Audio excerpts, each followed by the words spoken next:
It was one of those nights that are never forgotten. Not because it was beautiful, but because it was heavy. The air smelled of dampness and wet earth, and the storm raging outside seemed determined to tear down the walls of that forgotten room. He was there, as on so many other nights, sitting in the dim light, his fingers cold and his gaze lost in the void. He wasn't searching for anything, or perhaps he was without knowing it. He had spent his entire life searching for what chance had hidden in the darkest corner of his existence. A book. It was no ordinary book. He knew it from the moment his fingers brushed against the spine. The leather was cracked, dried by centuries, yet beneath his touch, it seemed to vibrate with its own energy, as if beneath that dead skin beat a heart. "What are you?" he whispered, not expecting an answer. The lock was bronze, corroded and stubborn, but his fingers, guided by something he didn't understand, found the way to break it. The sound of metal giving way was dry, like a bone snapping. And then it happened. The pages, which had been empty for centuries, began to burn. But it was not true fire. It was a golden liquid light that sprang from the leaves as if the ink were alive.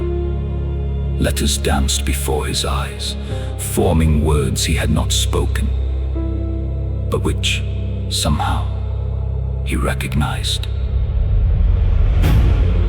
"Listen, child of the living, you have awakened what should have slept. The prophecy of Kendara has begun to beat once more in the chest of the world. And you, without knowing it, have been chosen to be its witness." The book trembled in his hands. The storm wind entered through the half-open window, and the burning pages fluttered like the wings of a phoenix. The narrator felt the ground open beneath his feet, felt time bend, felt something ancient and terrible that had just been released. The prophecy was not a tale. It was an echo, and that echo now was sounding again.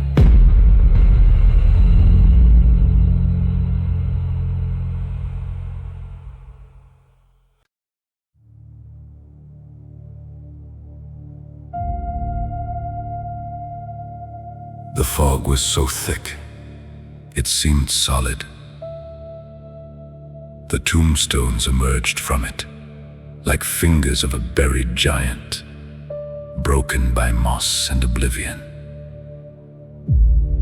The Kendara cemetery had never been a cheerful place, but that night, under the full moon, it seemed the very threshold of the underworld.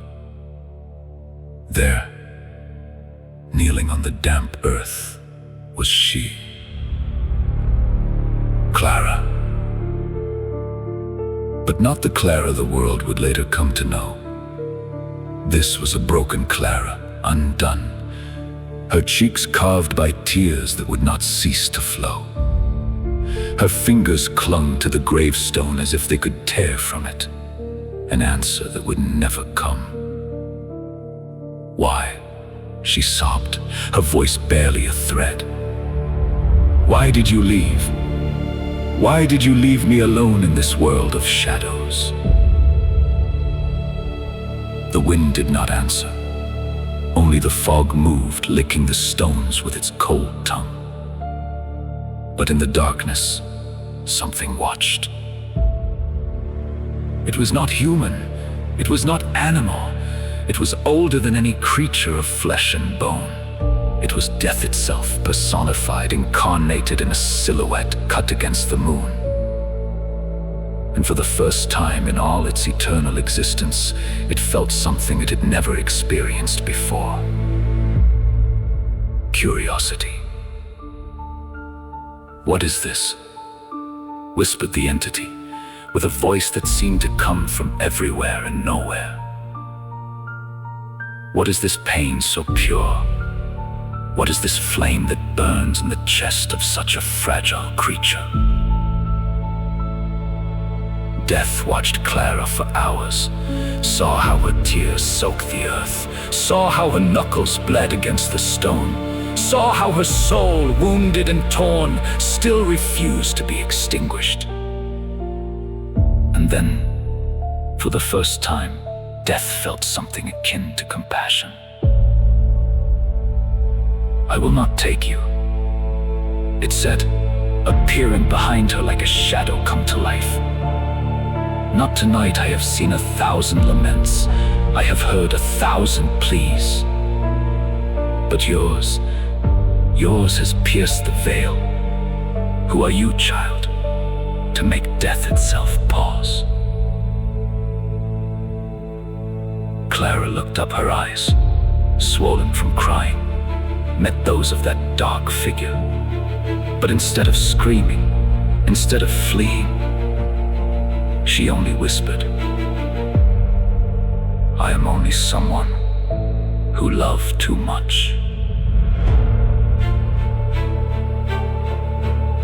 Death extended its hand, not to claim her, but to touch her. And in that instant, the world changed.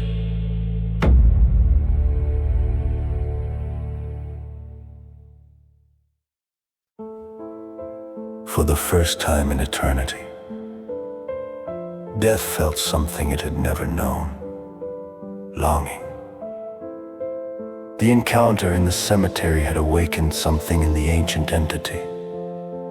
The warmth of Clara's tears, the rawness of her grief, the stubborn fire of her soul.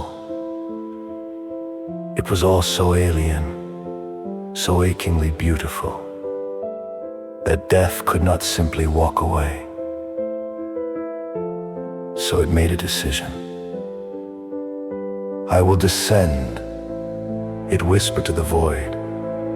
"I will shed this cloak of shadows and walk among them. I want to feel what they feel. I will understand this thing called love." And so, death hung up its scythe. In a small winter town, under a sky heavy with snow, a young man appeared. He had dark hair, pale skin, and eyes that held the depth of eternity. He called himself male, and he was the most beautiful and sorrowful creature the town had ever seen. It was in the main square, amid the falling snowflakes, that he saw her. Clara. But this Clara was different from the one he had met in the cemetery. This Clara was alive, whole, her cheeks rosy from the cold and her smile bright as the first light of dawn. She was laughing, surrounded by friends, her breath forming small clouds in the winter air. Male felt something break inside him. Or perhaps, for the first time, something began to beat. "Hello," he said, approaching her with a shyness he did not know he possessed. "I am male." Clara looked at him, and in her eyes he saw no fear, only curiosity and something softer. Something that made his chest ache in a way he had never experienced in all his immortal years. "I'm Clara," she replied, extending her hand. "Are you new here?" He took her hand. Her skin was warm, so warm, and he felt the pulse of her blood beneath his fingers. It was intoxicating, terrifying, wonderful. "I am," he said, unable to look away. "I am very new here." The weeks that followed were a dream. Mael and Clara walked through the snow-covered streets, talked for hours in warm cafes, laughed at things that seemed so simple and yet so profound. He learned the taste of hot chocolate, the feeling of a scarf wrapped around his neck, the sound of her laughter echoing in the empty streets. And he learned the ache of a heart that was beginning to love. But Mael knew it could not last. The winter would end, and with it, his borrowed time. One night, sitting on a frozen bench under the moonlight, he took Clara's hands and confessed, "I am not what you think I am. I am not a man. Clara, I am death itself. I came to this world to understand. But I have found something I never expected. I have found you. And loving you has condemned me, because I cannot stay." Clara's eyes filled with tears, but instead of pulling away, instead of screaming, she leaned forward and pressed her lips to his. It was a kiss of ice and fire, a kiss of farewell and promise. And as Mael felt her soul brush against his, he understood what Clara had chosen. "Take me with you," she whispered. "I do not want a life without you. Take me to your kingdom, Mael. Let us be together in the darkness, if that is the only way." The snow fell around them, silent and eternal, as death kissed the mortal woman one last time. And then, together, they crossed the threshold. The world of the living would never forget them, and the world of the dead had never received such a gift.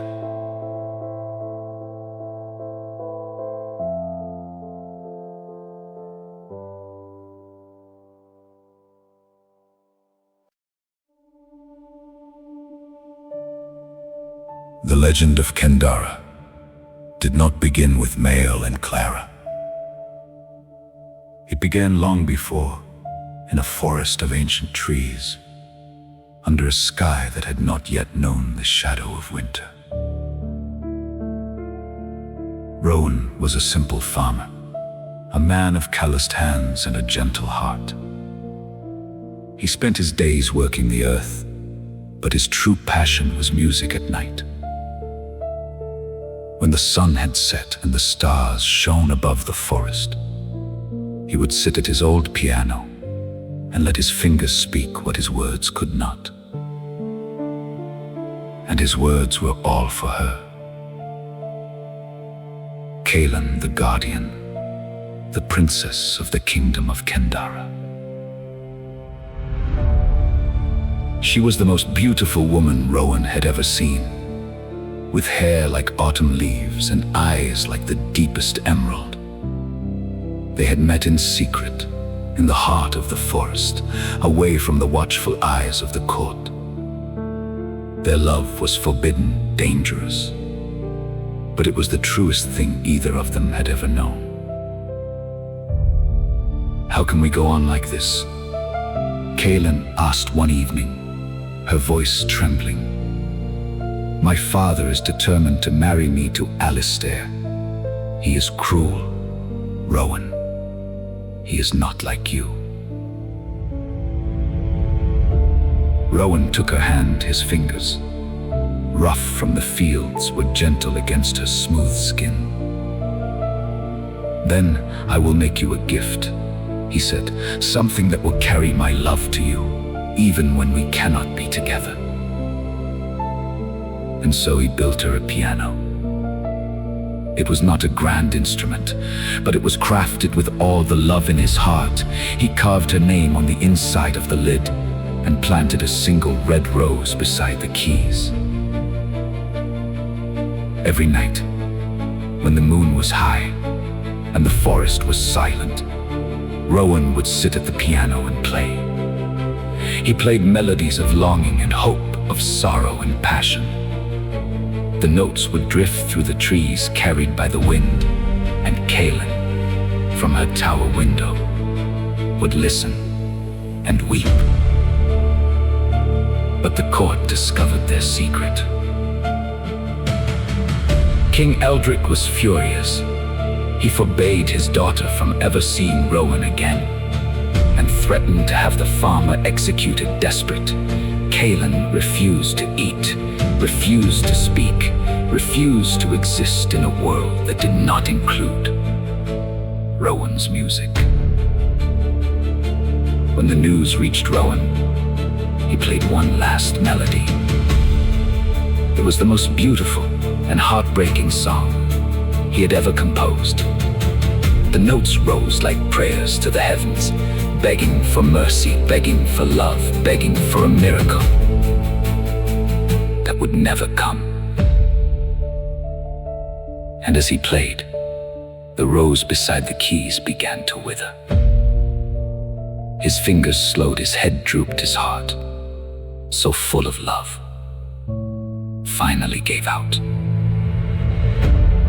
They found him the next morning, his body slumped over the keys, the rose pressed against his chest, where Kaelin had placed it. He had died of a broken heart. And the forest of Kendara had never been the same again.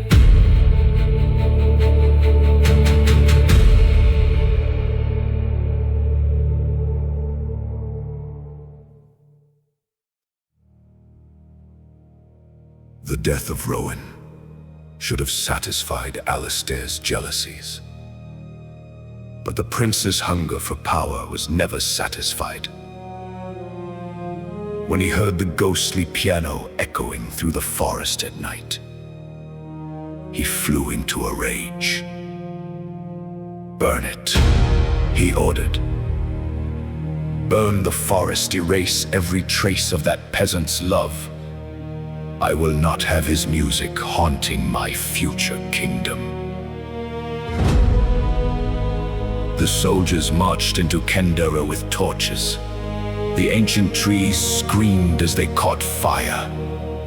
The animals fled, and the spirits of the forest wept. But Kaelin watched from her tower, and in her heart, something changed. She had been mourning Rowan. She had been planning her own escape into death. But now, seeing the man she loved being erased from the earth, a new emotion took hold. Vengeance. She took a dagger and cut her palm. The blood flowed onto an empty scroll, and she began to write. "My dark heart belongs to you. I offer you my soul, my kingdom, my very existence. Only give me the power to destroy my enemy. This is my pact. This is my vow." The ink glowed red, the scroll trembled, and from the shadows Mael appeared. He was no longer the young man who had fallen in love with Clara. He was death himself, cloaked in darkness, his eyes burning with the fire of the underworld. "You have called me child," he said, his voice echoing. "And I have answered. What do you offer in return?" "Everything," Kaelin said, without hesitation. "I will rule as your servant. I will guard the forest in the name of the dead. Just give me the power to end this." Mael looked at her. He saw the love in her heart, the despair in her soul, and the fire of vengeance in her blood. He remembered Clara. He remembered what love had cost him. "Take this," he said, placing a silver dagger in her hand. It was forged in the heart of a dying star. It cannot be deflected, cannot be denied. Use it wisely. Use it well.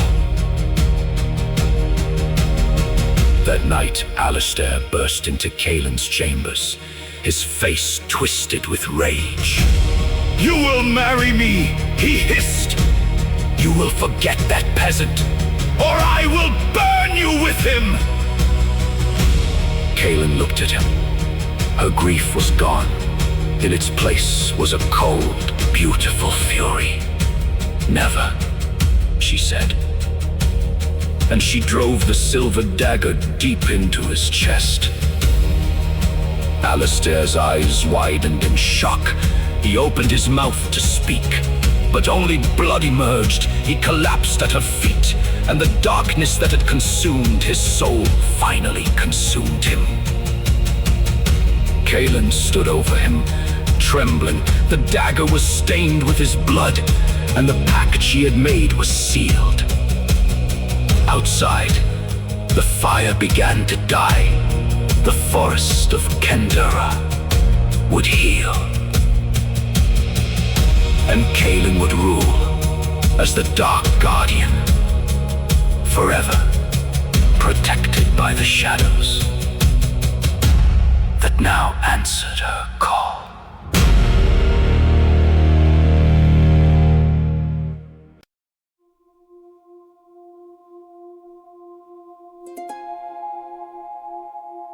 The afterlife was not what anyone had expected. It was not a place of fire and torment, nor of clouds and harps. It was a vast mystical landscape, stretching endlessly under a sky of deep violet and gold. Thousands of lights drifted through the air, each one a soul that had found its way home.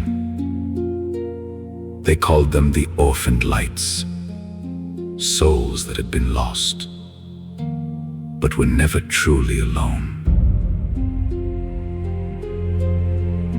In the center of this new realm stood a piano. Rowan sat before it, his fingers hovering over the keys.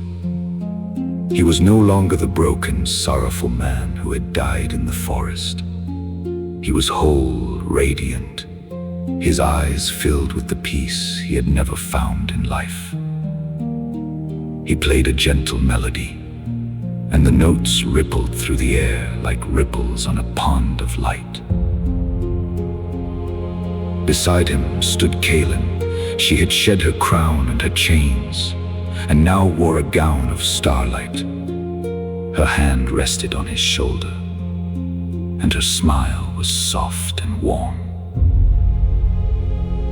"We are free," she whispered. "We are finally free."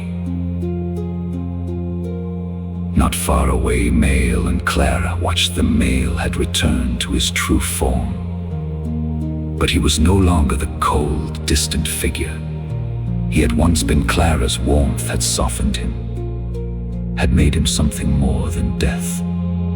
He was a guardian now, a protector. They played their parts well, Mael said, his voice gentle. They suffered so much, and yet they found their way here. Clara leaned her head against his chest. "We all did," she said. "We all found our way."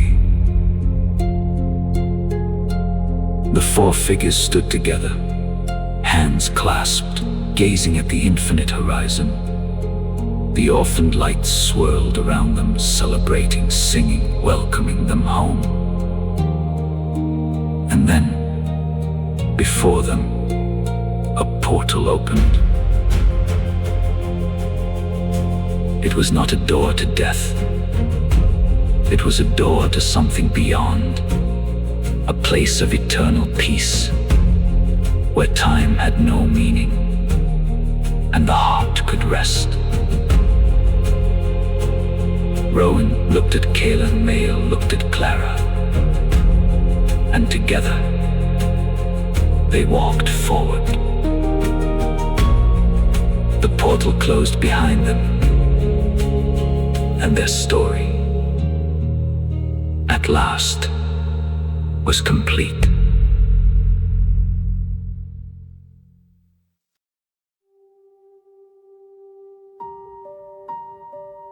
morning light streamed through the window. The narrator woke with a start, his heart pounding, his brow slick with sweat. He had been dreaming, or had he? The images were so vivid, so real, that he could still feel the cold of the winter snow, hear the echo of Rowan's piano, see the glint of the silver dagger. He looked at the desk. The grimoire was gone. In its place was a small pile of black ash, still warm, as if it had just finished burning. He reached out a trembling hand and touched it. The ash crumbled beneath his fingers, leaving dark streaks on his skin. It was real, he whispered. It was all real. He ran his hands through his hair, trying to calm his racing heart. A dream. It had to be a dream. There was no other explanation. Magic, prophecy, lovers from another time. It was impossible. But then, he looked at the edge of his desk. His blood turned to ice. There, gleaming in the morning light, was the silver dagger. It was stained with dried blood, Alistair's blood, and beside it lay a single red rose, fresh and fragrant, as if it had been plucked only moments ago. The narrator reached for the rose. Its thorns pricked his finger, and a bead of blood welled up. He stared at it, unable to breathe. The legend had crossed the boundary. The story was real, and he was now part of it.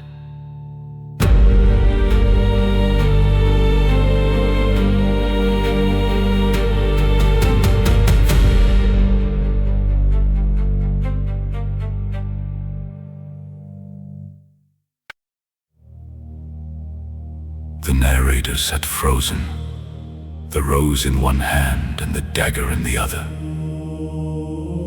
His mind raced, trying to find a logical explanation. But logic had abandoned him the moment he had broken the bronze lock. And then the walls began to dissolve. He watched in terror as the plaster of his room seemed to melt away, replaced by ancient trees thick with moss and bathed in moonlight. The forest of Kendara. He was seeing it, feeling it, as if he was standing in its heart. A whisper reached him, soft, distant, but unmistakably clear. You must not forget us. He spun around there. At the edge of the vision stood a figure. It was Clara, but not the Clara he had seen in the cemetery. This Clara was made of light, her form flickering like a candle flame. I remember, he said, his voice shaking. I remember all of it.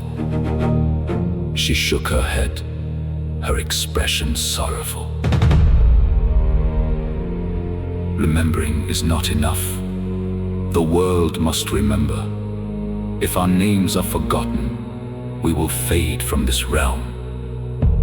The orphaned lights will dim, and everything we suffered will be for nothing.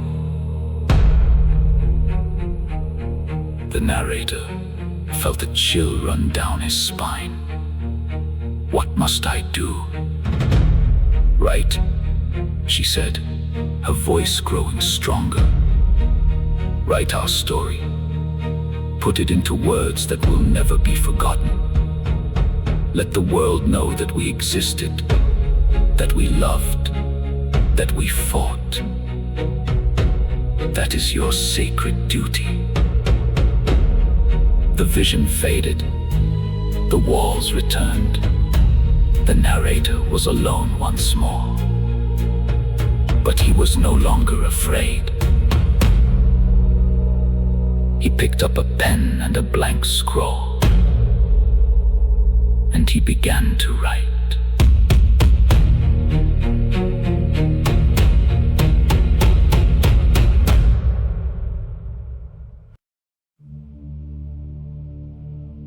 The narrator had never believed in magic. But that night, as the clock struck midnight, he performed a ritual that would have seemed impossible to him only days before.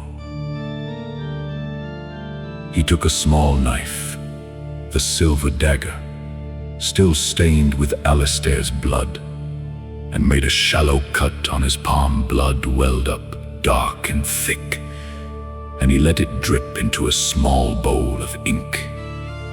He mixed it slowly, watching as the red dissolved into the black, creating a deep, crimson liquid that seemed to glow in the candlelight. "I offer my blood," he whispered. "I offer my life in return. Grant me the words to preserve your legacy."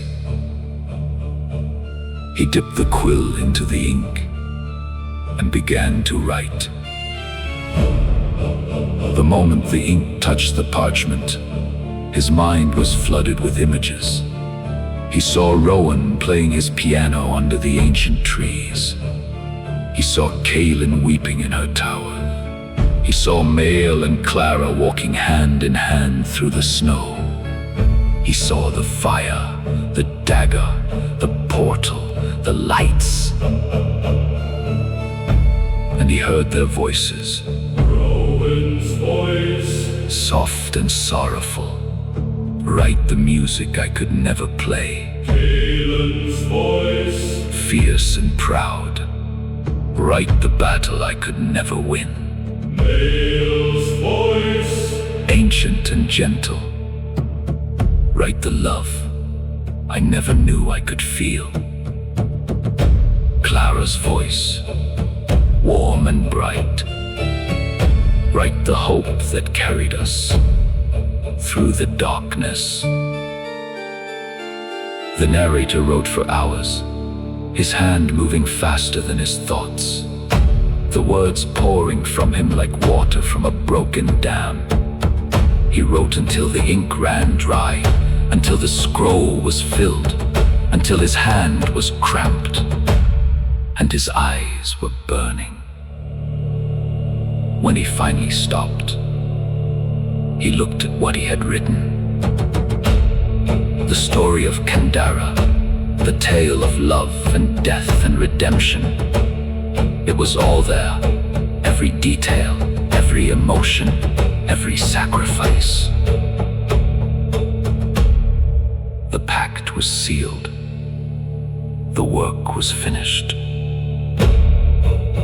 And the dead, at last, could rest.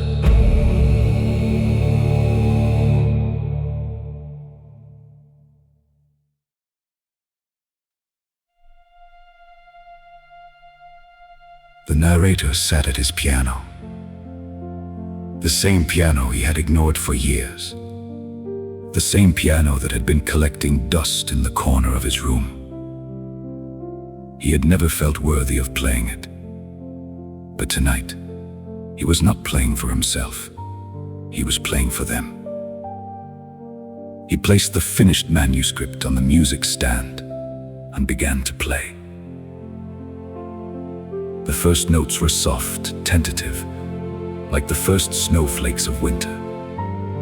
But as he played, something shifted. The melody grew stronger, more confident, rising like a phoenix from the ashes of silence. He played Rowan's longing. He played Kaelin's defiance. He played Mael's awakening and Clara's sacrifice. He played the pain of loss and the joy of reunion, the sorrow of death and the triumph of memory.